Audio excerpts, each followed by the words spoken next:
Alright, so it's like 6 a.m. right now. It's 6:30. I don't even freaking know. But I woke up tired as balls. Kind of sore. I didn't sleep well because, well, I wanted to spend time with family. So, you know, Saturdays, if there's nothing else going on or we're not anywhere, I will stay up and, you know, just hang out with my fam. So, you know, I'll give up sleep for, you know, spending time with fam. So, I'm a little bit tired. Today's the beast. I haven't ran anywhere near this mileage. Do I feel ready? Hell no. But experience does help. I guess will help me throughout today's course. It's not the first time I've done this course anyways. I mean, every course will always be different. Every year will always be different. But hey, it's not about getting through. Well, it's not about not finishing. It's about I want to finish it with a decent time, even though I know I'm not in the greatest of shape as I normally would be in past years. This is my 7th year running these races. 7 years. So, you know, this workout is going to be a swift kick in the ass, and I'm going to take it on, you know, one step at a time. And of course, I got awesome epic music to get me through it while I, you know, get my ass over there.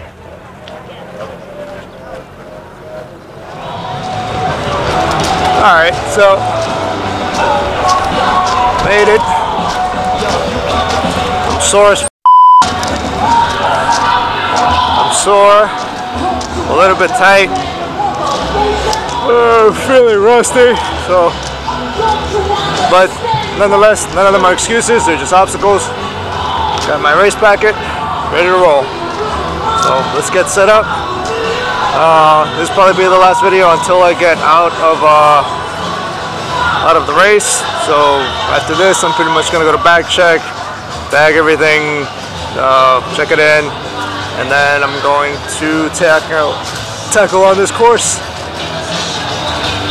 Yeah, I haven't even ran anything close to this mileage. A little bit worried about that, but one foot in front of the other. That's it. 72 hours later. Alright, so New Jersey, Vernon Beast in the books, 2018. Okay, so I haven't ran in 2 miles, but that was not an excuse not to do it. So mainly what that had to really do with is make a game plan. So experience in doing this sport for so long. I mean, this is my 7th year doing Spartan races now, obstacle races.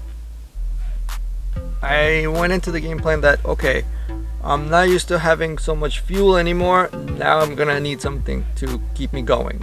And I had my mustard packets.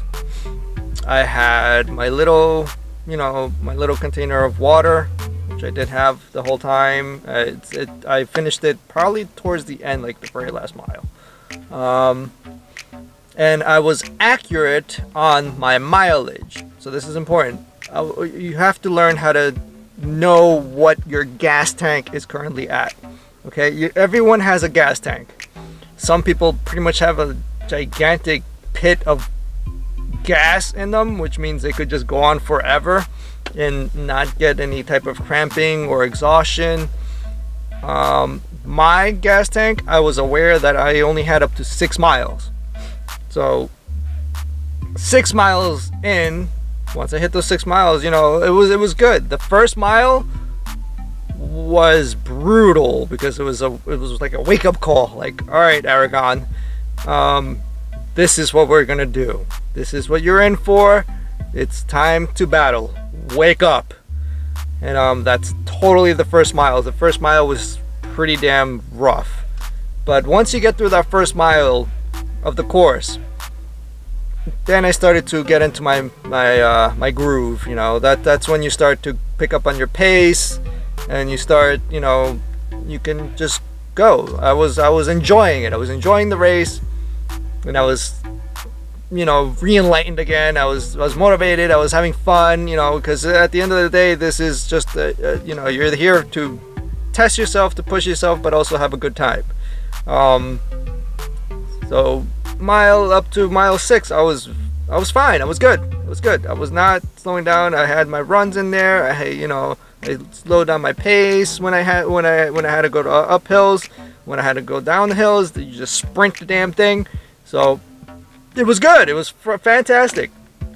You know, then between mile 6 and mile 7, which I wasn't sure how I was going to be affected when my gas tank ran out, how my reserves would have, you know, really been kick-started. I guess that's the appropriate word to do it. I don't know. I just finished the race, so I'm barely getting through this. Trying to remember what the hell I did, but and I was right. I was pretty accurate on my mileage. Between miles 6 and 7, I started to feel the tinge, you know, that if you guys are new to the Spartan world, or you know, you guys aren't really in the running world, or don't really go out for runs too much, when I say the tinge, what I mean is that tiny little little tweak that your muscles will do when a cramp is about to hit, and it's a sign that it may hit hard. So you have to be very careful. And once I started getting, you know, I saw the mile marker 7 and I was feeling this tinge, I was like, all right, now it's time to bring out all the bells and whistles, you know, my years in doing this, my experience, and, you know, all right, I've learned how to treat it with, you know, food, hydration, salt content, all right, slowing down pace, and you know, I was just going, this was survival mode. This was definitely where I was like, all right, I need to push another probably 6, 7, or even 8 miles. I don't know. I mean, typically that 7 miles might have been only half. You know, this course, you never know what that plus would mean. It could mean 2, it could mean 3 miles. I don't know. I didn't care. So, you know, whatever it is, just take it on. And then, you know, the cramping did hit pretty freaking hard around between 7 and 8, and I was basically just like Quasimodo, limping around. You know, the key thing is that I never stopped. I kept trucking through it, just, you know, just keep moving, keep moving, keep moving, keep moving, keep moving. Otherwise it's going to be a very long day. And then where was it? Oh, this is one of the stupid mistakes that I would never make. I made. One of them was the twister, and I have my own technique in how I get through it. And my brain just had a brain fart and just decided to do something else. My body just decided to do something else, which is not the way I get through it. And I slipped off, and I messed up on the twister. And I haven't messed up on the twister probably ever, actually. This is probably my first time I ever fell off the damn twister. And then, you know, then I think for that one, because I do like the little switch that they did between the burpees and the loops. That's actually pretty cool. You know, I think sometimes doing a loop sucks just as bad as a freaking burpee. I mean, you have to go uphill and then come back down into the course. So yeah, that kind of blows. Yeah, and then I messed up again on the monkey bars, which I also haven't failed in God knows how long. I'm talking about, like, you know, forever. Made it pretty much all the way through, and the very last bar that I had a grip, and then just gripped that one and tapped the bell, and I slipped off on that bar. You know, stupid mistakes. So I'm kicking myself in the ass about it, but I'm like, you know what? Just suck it up, keep going. I kept going, and then I was actually okay. I started to move and groove, and then the freaking sandbag occurred. That sandbag, I think it was a mile 10. That sandbag kicked my ass because I was already broken to pieces, and I'm basically just running on fumes, and I know my gas tank is pretty much non-existent at this point. Currently, I haven't, it catches up to you. If you are not running a certain amount or a certain distance, your gas tank is eventually gonna just go out, and things are gonna start hitting you hard, and you have to play it smart. Okay, run smarter, not harder. You have to really play it smart. You gotta utilize food, you gotta utilize sodium, you gotta even utilize water stations so you don't use your own water, things like that. Know when to sprint, when to, alright, this is all flat land, take advantage, just go. I don't, who cares if you're, you got the tinge a little bit, just fight through it, because eventually you're gonna go back uphill, and that's gonna slow you down, so just truck it. Yeah, that after mile 10, after that sandbag, which was long as freaking hell, god damn it, it was freaking long.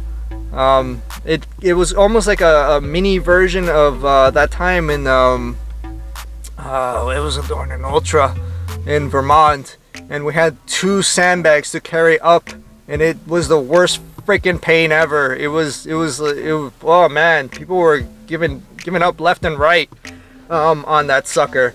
So it felt similar to that, but I mean, also I'm not in tip-top shape or of any sort whatsoever right now. My gas tank was limited. I can haul ass for 6 miles and run a clean race. This was not a clean race for me. I got my ass handed to me, and you know what? I'm glad for it. I don't care. I'm glad for it. I needed the ass whooping. It woke my body up. It woke me up. It definitely proved, that you do learn how to handle these races even when you're not fully prepared. But that is actually part of the Spartan code. You Spartans can take on anything that comes in their way. And I tackled this course. I finished in 4 something. It was over 4 hours. I know I was out there for 4 hours for sure. So it was closer to 4 and probably 4.5. I don't know. It was like after those 6 miles, I was basically on, like I said, survival mode. And hey, at the end of the day, I got through it. It was fun. It had its moments, and it was miserable at moments, but got through it. Saw plenty of Spartans out there. Saw Spartans that I have tackled my workouts. And some of these Spartans are seeing me getting my ass kicked. Yeah, it can happen to me. So it can happen to anybody, damn it. There's no such thing as an easy race. Your goal is always to run a clean race, push yourself harder, put yourself out of your comfort zone. I'm not in this comfort zone right now, and I just tossed myself in there to wake myself up, and it feels good. So, it's a wake-up call. I felt good. It's the start of the season. Let's keep on rocking. So that's my recap on this course. This course was awesome. It delivered. I love the new little changes and tweaks, and I will be seeing you guys at more races. So until then, peace, because I need a shower. I stink like freaking cow dung. AROO. Hey, thanks for watching. Please subscribe and hit the like button. Also check out all of our social media.